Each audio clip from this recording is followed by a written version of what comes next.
Yeah, I believe that today was important for a number of reasons.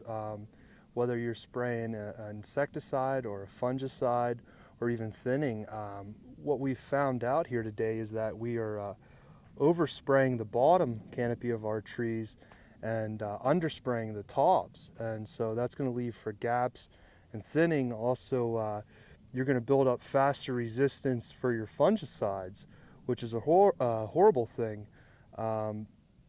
This is something that we need to get straightened out.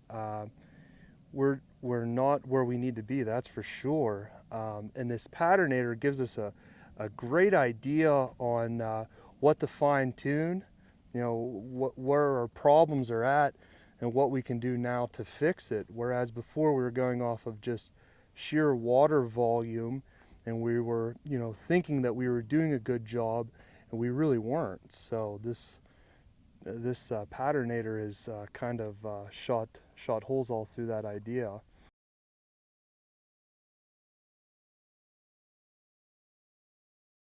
Yes, this does take us back a step. I think that all of our spraying will probably be done by the row width spacing and not a one size fits all type program. And we're going to look at we're going to evaluate blocks. We're going to look at the row width spacing, and then we're going to stick tractors to the same foot row spacing between the rows. Yeah, So and that George is a can good. talk about That's that. a first step in order to try to make one sprayer uniform coverage for a 16 row spacing versus a block that might be 20 foot. You need to have the angles of the nozzle slightly different, or maybe even a different type of nozzle in a different part of that manifold that you're spraying. Right.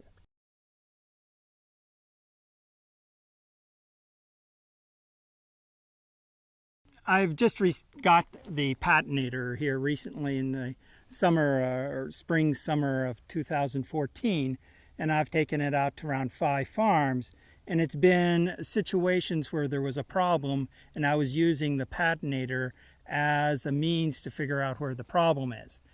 What we saw here at Ridgetop Orchard is exactly what I've seen up in New Hampshire with the few orchards I've worked with up there, that they thought by the seat of their pants, looking over their shoulder, it looks like you're getting the spray coverage.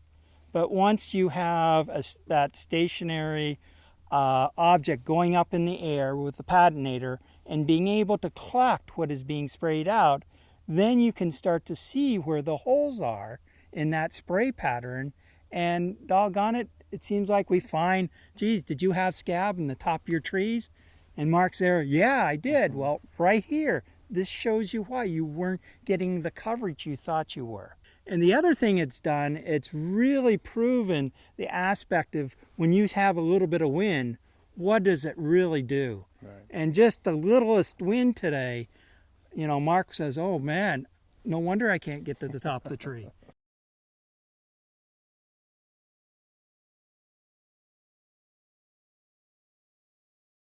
Yeah.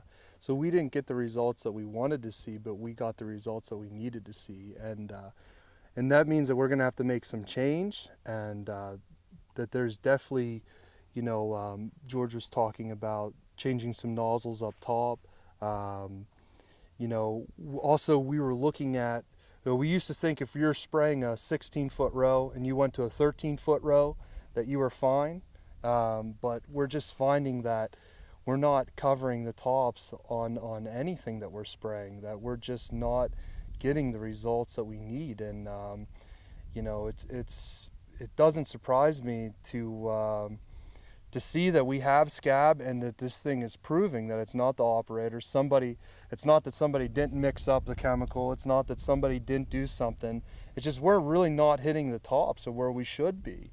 And that's a huge problem for us. The idea is that we really thought that we were doing what we were supposed to do. We really thought that we were. We just weren't achieving it, so. Well, your farm was one of the first farms in the state of Pennsylvania to have Penn State pesticide safety program to come out and actually physically measure the output of the sprayer, the first step of calibration. To me, this is the second step of, you know what's coming out of the nozzles. Now the next step is getting it where we really need it to go. And they were the adapters. They were first on the thing. They're doing a wonderful job here. Now we need to refine it. Yeah. So the holes that you see, I have seen several farms. We're just now tuning it in for the next generation. Yeah, I would love to see, personally, him bringing out the calibrator and then us doing a follow-up with this thing. And I think we could really do an incredible job on fine-tuning for what we need to do. And this definitely is the second step into the grand scheme of things, without a doubt.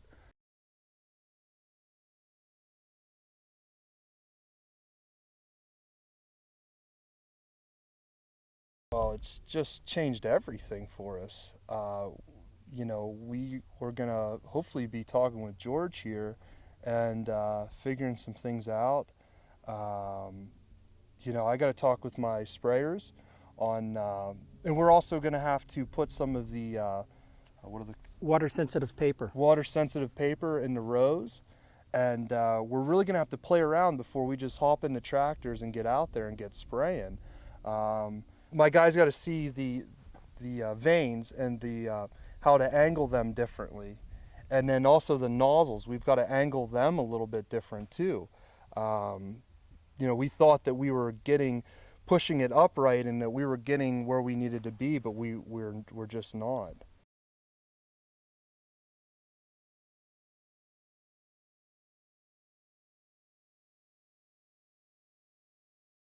When you're buying spray chemicals, you know, prices of spray chemicals and even crop nutrition, it's not going down, it's only going up. And even the new chemistries, they're working better, but they're really expensive. And you know, if we can pinpoint that, if we can fine tune that, it's going to be savings all around. And you know, this is where it counts. Also, going back to the not building up resistance, if we're covering the way that we're supposed to, we're not going to wear out a chemistry as fast.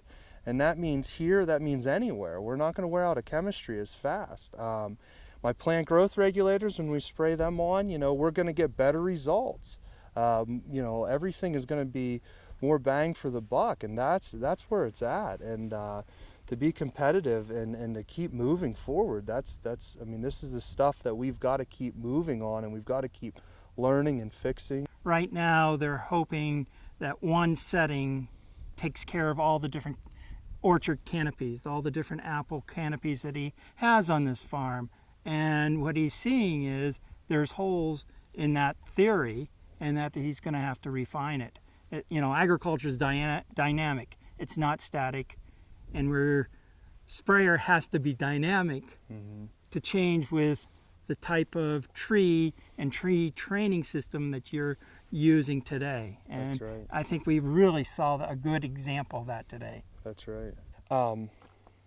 It's not that we weren't trying to, you know, fit a sprayer to blocks, but maybe it was the case that we were trying to take, whether it was 20 to 16, we were trying to narrow that down, and then from 16 to 13, we were just trying to segregate two groups of sprayers, and that we're finding that even 3 feet, 2 feet row spacing is going to mean a whole heck of a lot. And so we were trying to make a conscious effort to do something. However, we've fallen short, and this has proven it. And so we were trying, we just weren't trying, we just didn't have the know-how really to put it into action. Well, I'm going to jump in here and say we didn't have the tool to really be able to see what we're doing. With the Patternator, it gives us a tool that the growers can visually see what is coming out and where that sprayer is. There's a fixed distance between the sprayer and that Patternator, and they can see where the spray is going. So it means more to them than a George Hamilton standing up in front of a meeting and saying there's a difference. Right. When they see it, now they start to believe. And now we can say, make some changes.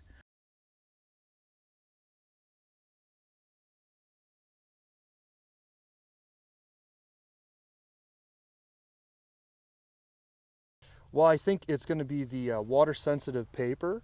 We're going to take a row spacing. We're going to take that right into account. We're going to probably designate each tractor to each block.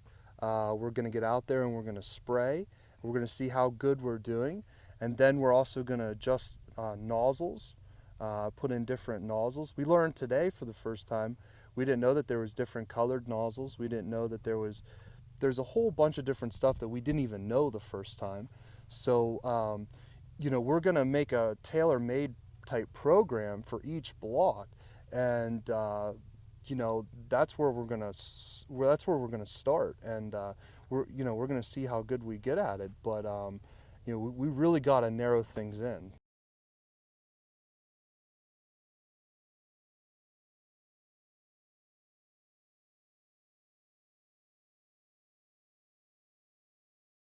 Oh, I feel great right now. I mean, I feel a little down that I thought that we were doing better than what we were. But I guess the reality is the reality, and it's all right. We got broad shoulders. We can take it. But fine tuning this thing, that's how we're going to get better, and that's how we're going to have cleaner fruit and higher returns. So this doesn't, this hurts a little bit, but it's nothing. We'll be okay.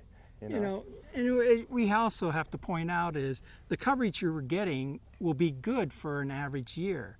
It's the years we have a wetter year or apple scab or that insect that came in that's giving us a problem. That's where the breakdown of the program will occur. Right. This 2014 has been a year where apple scab is appearing in many different places in the Northeast. And if you have a hole in the spraying coverage, it's going to show. Right. A normal year, you're not going to see it. Right. So they've been doing a wonderful job on the farm, and I'm complimenting on what they're doing. It's now taking it to the next generation. Yeah.